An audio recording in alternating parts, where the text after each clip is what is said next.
We made the first step in reverse engineering the rollerball game, but as you can see here, this was just the first of 5 steps.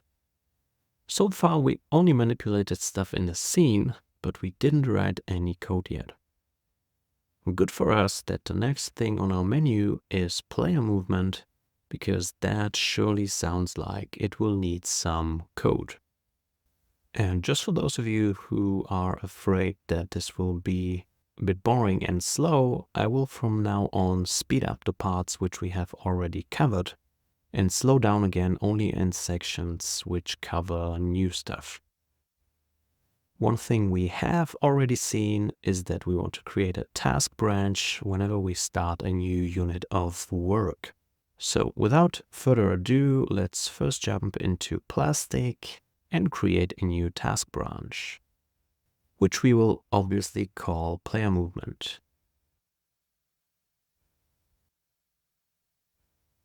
Now back in Unity, we can finally create a script. This will be the player controller.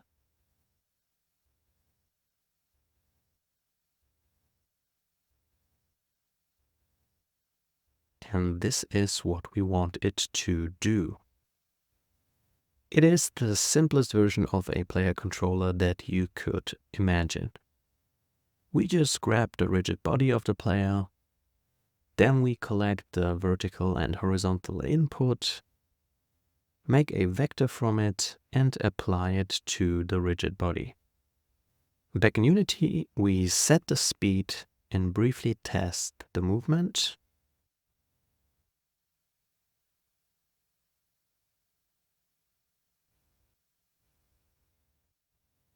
Looks good.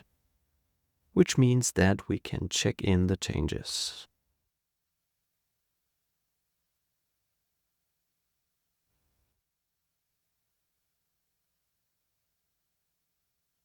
If we take a look at the game view again, we can see that the camera setup is definitely not ideal because the player can leave the visible area.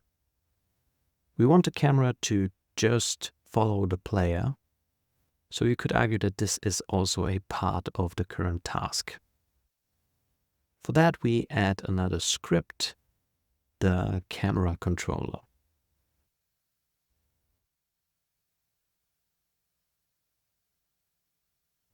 This one is almost even simpler. All we do is make sure that the vector between player and camera stays the same and just move it when the player moves.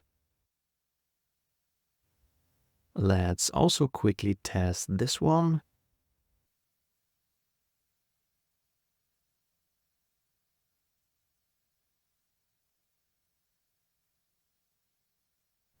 Our player moves correctly, the camera behaves as it should, so we can regard the player movement task as done. Let's check in the camera stuff.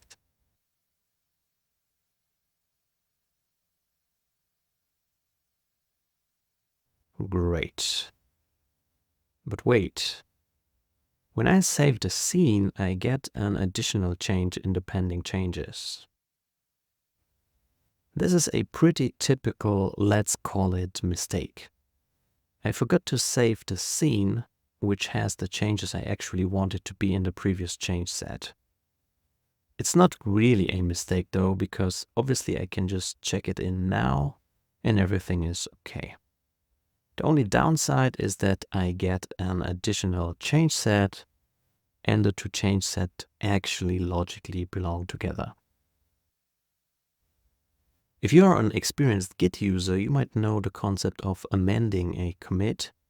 Unfortunately, this is not possible in Plastic.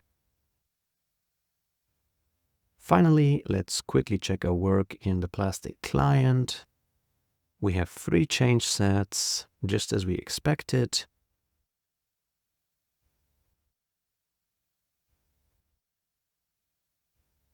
So let's merge the branch into main and move on to the next task.